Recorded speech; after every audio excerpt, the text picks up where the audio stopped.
Welcome, you're watching Primetime Debate. I'm Tamanna. The Election Commission on Thursday announced poll dates for assembly elections in the state of Himachal Pradesh on the 9th of November. But what raised eyebrows was the fact that Chief Election Commissioner Achal Kumar Jyoti didn't announce poll dates for Gujarat. He did, however, clarify that the Gujarat elections would take place before counting for Himachal on 18th of December. The decision to not announce dates for elections in both states together has got the opposition now raising some questions. Former CEC S.Y. Qureshi has also said that the decision raises, and I quote here, serious questions. So is the controversy over delinking of both polls valid? To talk about this evening, I'm joined by T.S. Krishnamurthy, former Chief Election Commissioner. Priyanka Chaturvedi of the Congress Party joins us on the debate, as well as Narendra Taneja of the BJP. Welcome all. I'll speak first with Mr. Krishnamurthy. Sir, what is your view on this decision? Because the CEC says that the reason for not announcing Gujarat dates at the same time is because the Model Code of Conduct, or the MCC, would then take place in Gujarat for an unduly long time.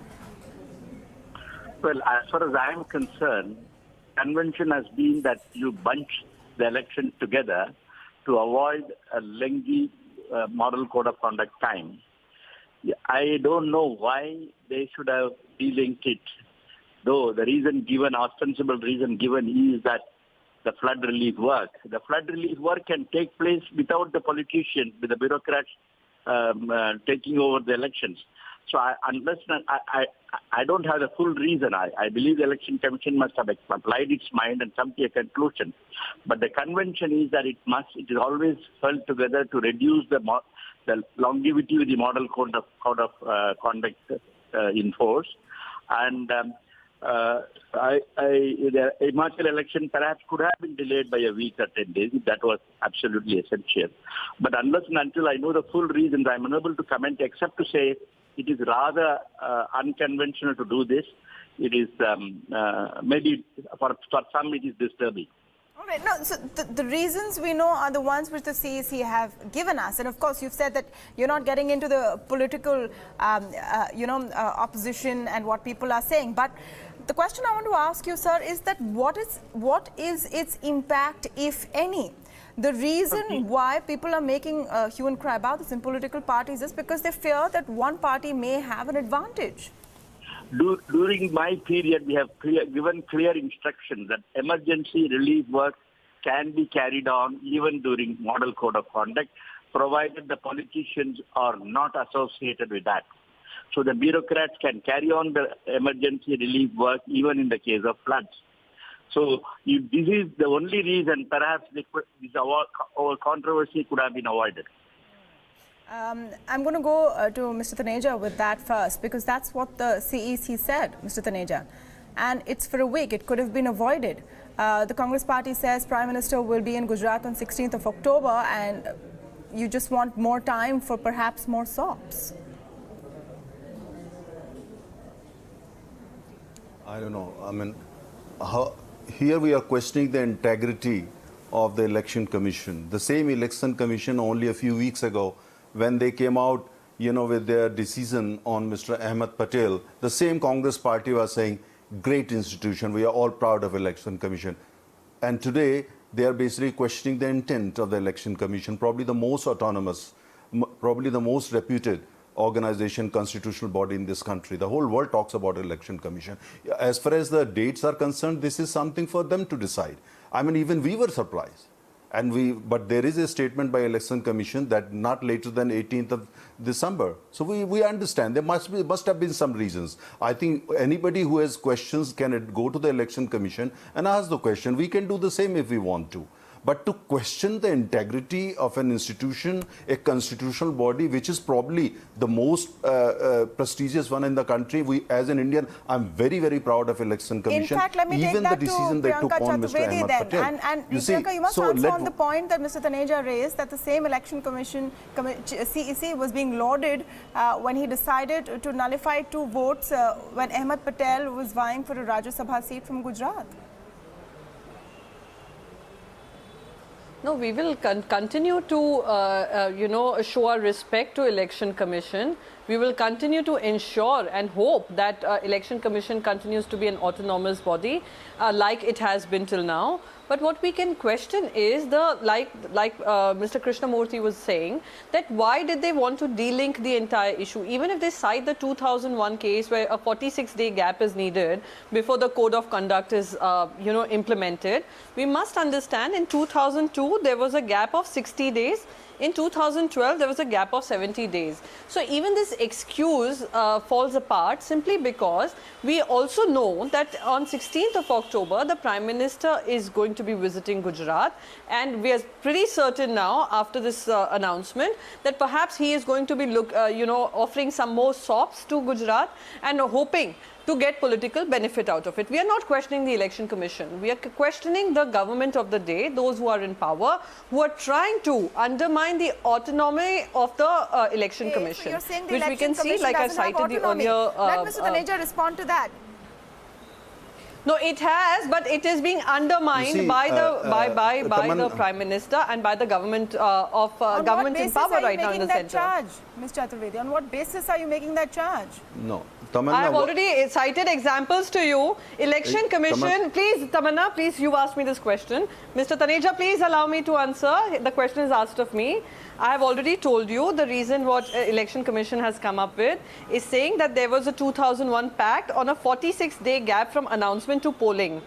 But in 2007, when Gujarat went to an election, there was a 60-day gap.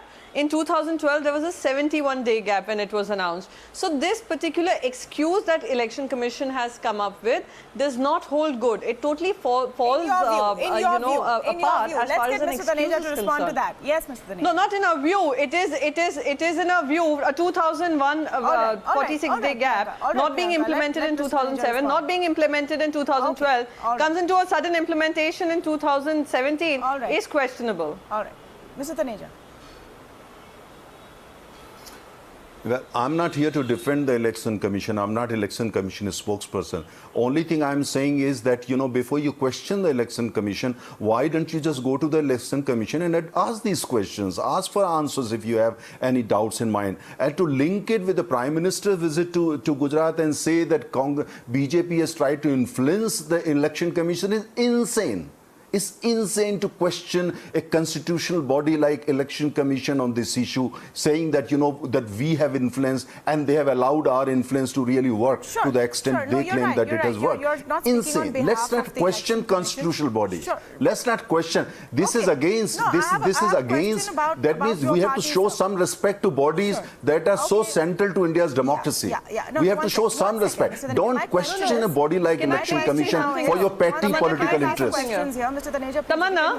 Priyanka, one second. Tamanna. My question to you, Mr. Taneja, is now when the Prime Minister does go to Gujarat on 16th of October, doesn't what he says in his speeches and rally then become very important in light of the questions raised? Because it must not seem that an advantage has been given. No, but what does that have to do, the Prime Minister or whatever Prime Minister says there, with the Election Commission's decision? These are two separate things. This precisely I'm coming to the point that if you're questioning Election Commission and trying to suggest that we actually have influenced Election Commission and that the Election Commission allows that, it's an insult of democracy. It's an insane idea to do that. I mean, that shows that we have no respect for the institutions in this country. Just for our petty political interests, we are ready to question anything and everything in this country. If that is the idea, that is the intent, I feel very sorry, for the Congress party. Okay. Priyanka, I will give you a chance to respond. Let's please keep our responses short and to the point, right? No, you will be very short. Let me tell him something, that he should not feel sorry for the Congress simply because the democracy and Indian Constitution has given every citizen a right to question every authority in this country, whether it is the Election Commission, whether it is the CBI, whether it is the army, whether it is the government, whether it is the Enforcement Directorate, whether it is the income tax officials. This is the right, fundamental right given to me because of the democracy that we follow and the constitutional principles that we follow. So you do not need to feel sorry. So this entire idea of how can you question someone is absolutely insane and absurd. And, labeling everyone who's asking this question as someone who is an anti-national or someone who should be pitied is, I think, ridiculous. No, let's simply not because digress. the Let's not digress. excuse coming from the Election Let's not Commission digress, and also is remember also... we have Mr. No, I'm not Krishnamurthy. digressing. Even the excuse coming from the Election Commission No, but again, is something which Questioning the integrity is a Given by different the thing. past I'm saying election questioning the commissioners, whether it is integrity. Dr. Ask S.Y. question. You are Qureshi, questioning or whether it the is integrity. Krishnamurthy ji That right is here on insane. this panel Mr. Taneja discussion. and Priyanka Chaturvedi, just hold on.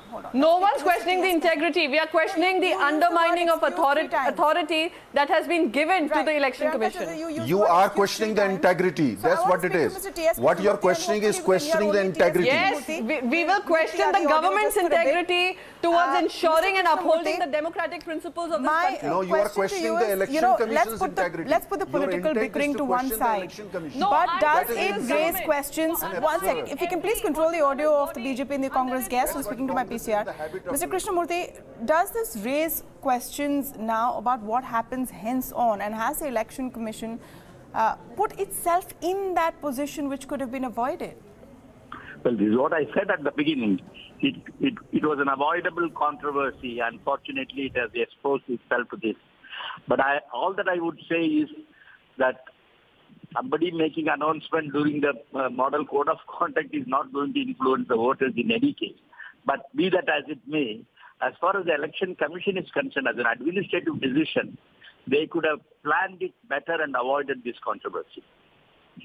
This controversy could have been avoided. I will leave it at that. Thank you so much, Mr. T.S. Krishnamurthy, Priyanka Chaturvedi and Narendra Taneja. Thank you so much for speaking to Bloomberg Quint. The controversy could have been avoided. It was a matter of just a week. But of course, the Election Commission has explained its point of view. We'll take a very short break. But coming up on Primetime Debate, we're talking about the real estate sector once more because GST could be the next big challenge for this industry. What will it mean? What will be the impact? We'll come back with that in just a bit.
India's real estate industry could face its next big change in less than a year as the Goods and Service Tax Council will take up a proposal to bring it under the Uniform Nationwide Levy. Finance Minister Arun Jaitley said this week that there is a strong case to include real estate in the new indirect tax regime. That comes as the industry recovers after the new Real Estate Regulation and Development Act was rolled out to safeguard home buyers' interests. So just how big a change could this bring about to the real estate sector? I'm going to start with my colleague Purva Chitnis, who's joining us to give us an idea of what the sector is expecting. Purva? Yes, Tamanna. The real estate industry has largely welcomed the finance minister's proposal, but they're still waiting to see the details. Now, currently, the real estate transaction pays the stamp duty as well as the registration taxes, which vary from state to state. But if it is brought under GST, then there will be just uniform taxes across the country. Also, remember that currently home buyers pay a 12% GST for the under construction properties, and ready-to-move-in apartments are exempted from this. So the experts that we spoke to said that the impact could only be, the impact could be dependent on how the government implements it. Santosh Dalvi of KPMG said that if the entire industry is brought under GST, then the government will have to abolish the stamp duty, which means the centre will have to devise a way to compensate states for the revenue loss. Also, the Anuj Puri of Some complications, and in fact, let's understand that a bit more from MS Money, partner Deloitte, who's joining us now in the studios for more on the story. Mani, how do you see the impact? Will the real estate sector now, it'll be the third big change for them, but how does it impact industry as well as eventually prices for the end consumer? Okay, so the first point, Tamanna, over here is the fact that what the finance minister has said, to my mind, is a statement of intention. It's a statement of intention, and at this stage, I don't believe we should get into the mechanics of it because it's too premature. Now, as a statement of intention, what does it mean? It means two things to me. First and foremost, it means that transactions in land, which today being immobile property are not subjected to GST, will fall under GST. Second, stamp duty, which is a tax outside the purview of GST collected by states, will become part of GST. In addition to both of these, there are registration charges which are levied by various states. That also becomes a part of GST. So this is what it means at a broad level. Now, states have to be brought on board. Now, we have to bear in mind that as far as land is concerned in India, that's a state subject. It's not a central subject. So the ability of the central government to legislate on things to do with land is very, very restricted. Having So said states have to be brought on board. That's going to take time. That's not an easy task. And therefore, that is the reason why I said what the finance minister has said, to my mind, is very welcome, because it means people are thinking ahead. Okay, but you know, even as we say that it's that far ahead, let's look at the timelines for the rest of the things that have been said and actually done, starting with GST itself. It was stuck for a long time. It has been implemented. Yes, There have yeah. been changes. So, you know, I don't know those timelines. But, you know, Niranjan Hiranandani is on the phone line with us, co-founder and MD of the Hiranandani Group. Are you welcoming real estate under the goods and service tax, Mr. Hiranandani, and what does it mean for prices for the end consumer at the end of the day? I think it's a welcome step because we have continued to be able to get revolutionary things happen in this year. We got GST, we've got RERA, we got demonetization, we got the bankruptcy bill, we got all these things in one shot. So I think we have got a hell of a lot, and I think it's a very, very positive move into it. There are two aspects of it besides whatever I heard just now to add on to whatever I think we need to do. Number one is the fact that GST was supposed to be revenue neutral in the case of property matters. The reality is not so. Today, minimum 3.5% is the escalation of costs because of introduction of GST, even if you look at the set-outs. And it can go up to 5.5% in terms of those properties. So when you said that GST coming in is revenue neutral, after making all the set-offs that are possible to do, that's not happened. And so there is an escalation in taxes and costs which are taking place. Okay. Now, if tomorrow you're going to increase it and bring land into this debt and bring it up, today stamp duty and other registration charges is 5 plus 1%, about 6 to 7% maximum in any state. If you're going to charge on land 12% tax and you're going to subsume 7%, 6 or 7%, depending on the states that you are in, then again you'll have a further escalation on the land cost of 5%. Okay. Now, basically, if you're talking about rationalization of taxes and there is no increase in taxes, that's on the plenary level at 35,000 feet. And that's at the level of the finance minister. When the nitty-gritties are actually getting done, the idea is totally the opposite. The implementation increases the rates of taxes.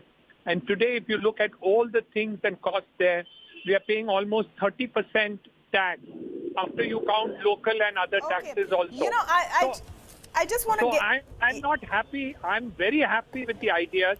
Yeah. I'm very happy with the finance minister's thought. Yeah. I'm very happy about all the 4 things that have happened this year. All right. But when you come to execution of these things, the costs will go up again, and that is my fear.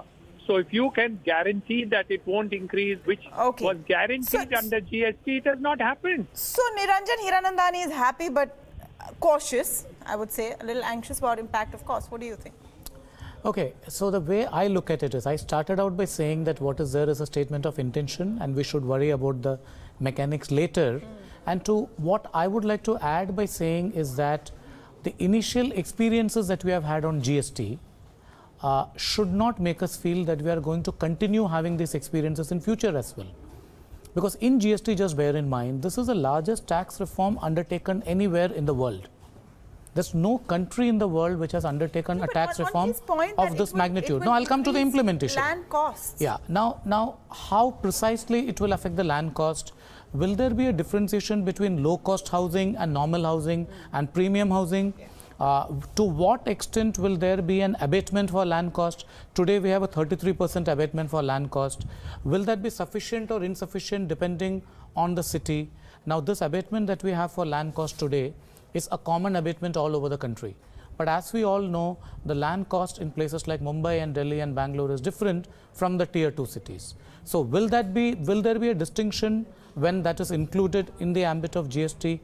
These are matters where I believe we should wait and watch when the government comes out with it. I don't see anything happening at least for the next 3 months to 6 months. So whatever has happened now, there will need to be a broad level consensus built in. The states will have to be brought on board. The GST Council will have to debate. Then we need a process of amending the law in Parliament. Then the law will have to be amended. So we are talking of something which is going to happen maybe 6 months down the line at the earliest. And I would expect that all of us at this stage should take into account the fact that the experiences that we have had till now on GST may not be the experiences we have 6 months down the line, because by that time the government will also be wiser and they'll also have the experience of dealing with GST. So by the time, Mr. Hiranandani, the short point there, that by the time real estate comes into the ambit of GST, a lot of more experience would have been had and perhaps the implementation would be smoother? Yeah, I agree with you, and I agree entirely with the fact that we hope that this will be more positive than it has been. Because the problem is, today you have shaken up the industry, and if you have more shakes in the next 1 year and not allow the industry to stabilize, and you bring further changes that are going to take place, then my worry is that we have not yet got used to the idea of what has already happened in this year, and we shouldn't continue these shake-ups one after the other. I wish we had brought the totality of GST on the land issue simultaneously with GST, so that we would have had a one-time show. Because these regular continuous changes which are taking place add tsunami after tsunami, and it becomes extremely difficult. That is a difficulty. That's a fair point. That's a fair point. You want to do something, do it, and do it in one shot and one finish go, like ripping off a band-aid. Because every four yeah, months we have a new law. Exactly. Demonetization, RERA, GST, and then, money has a last word on that. Yeah, I would just say that it's a point of view in terms of, if you're operating on a patient, do you want to do one surgery after the other? Do you want to do all the surgeries together? Because possibly if you do all the surgeries together, the patient may not survive. Yeah. So you may need to stabilize the patient by doing the most essential surgery and then do the other surgeries which are, relatively less complex in nature. Well, let's hope, taking that analogy forward, that the real estate sector is now out of the ICU and on its way to recovery. But thank you so much, Mr. Hiranandani and Mani, for speaking to us. Real estate under GST might be some time away, but everyone is already wondering how it will impact the sector as well as the empire. That's all the time we have for Primetime Debate this evening. Thank you for joining us.